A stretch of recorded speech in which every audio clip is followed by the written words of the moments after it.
अस्सलाम वालेकुम की हाल है भैन भाईओ। अल्लाह पाक तुहानू खुश रखे, सलामत रखे। ਜਿਹੜੇ परदेस भैन भाई ने अल्लाह पाक उन्होंने अपनी हिफ्ज़ अमान च रखे तो हसदा वसदा रखे। मैं अज बना रही हाँ मिक्स सब्जियों का पैन केक। मैं एक आलू लिया है, थोड़ी को बंद गोभी ली है, एक शिमला मिर्च तो एक गाजर तो शिमला मिर्च हाफ पावांगे तो बंद गोभी भी थोड़ी को तो आलू भी हाफ पावांगे। हुण मैं इन्हां सब नूं छिल के तो कटिंग कर लूँ।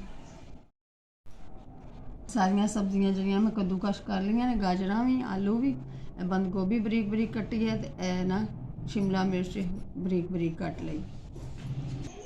हुण असीं सब सब्जियां जिहड़ियां ना बाउल च कड्डांगे। बिस्मिल्लाह रहमान रहीम।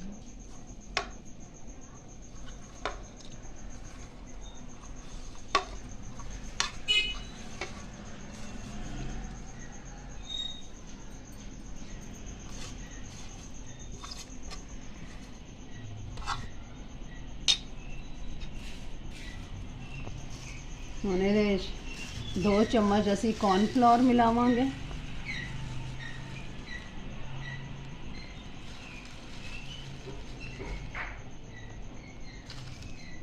ਵਿੱਚ ਨਾ ਸਪਾਈਸਿਸ ਐਡ ਕਰਾਂਗੇ। ਚੌਥਾਈ ਚਮਚ ਜਿਹੜਾ ਹੈ ਨਮਕ, ਚੌਥਾਈ ਚਮਚ ਬਲੈਕ ਪੇਪਰ, ਚੌਥਾਈ ਚਮਚ ਰੈਡ चिली पाउडर। ਹੁਣ ਇਹਦੇ 'ਚ ਹੈ अंडा ऐड करना है। बिस्मिल्लाह रहमान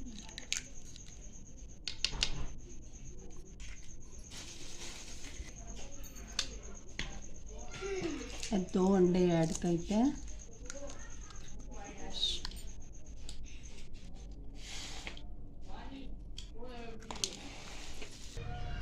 तवे ते घ्यो गर्म करने लिए रख दिता है।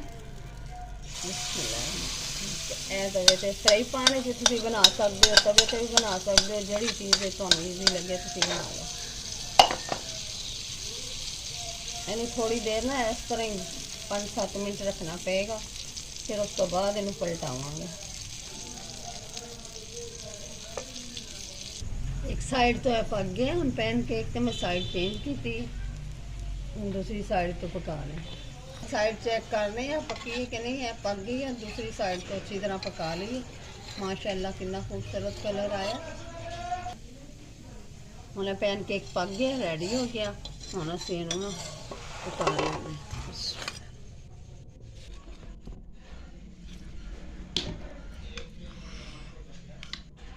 देखो ये मैं स्लाइस कट लें।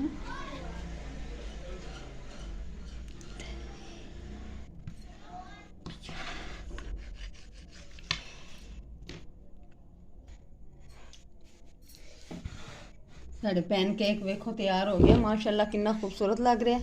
यदि फाइनल लुक अगर तुहानूं वीडियो पसंद आए तो वीडियो नूं लाइक करना, चैनल नूं सबसक्राइब करना, अच्छे कमेंट करना।